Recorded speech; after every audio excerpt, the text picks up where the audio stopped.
Today, we will show you how to change the temperature units on the Index S2 without changing the weight unit of measure.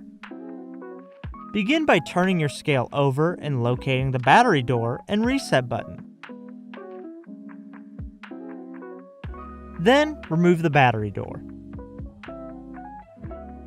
Remove one battery, then press and hold the reset button while reinstalling the battery.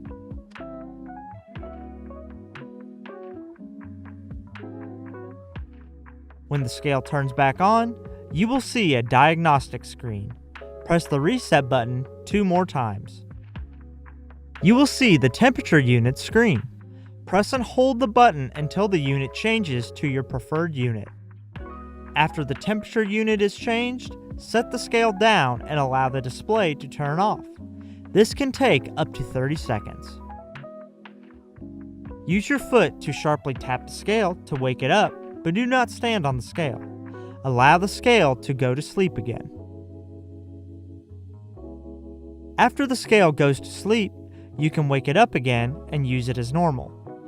The temperature unit in the weather widget will now display in the new temperature unit. And that's it. You can now change the temperature unit on your Index S2.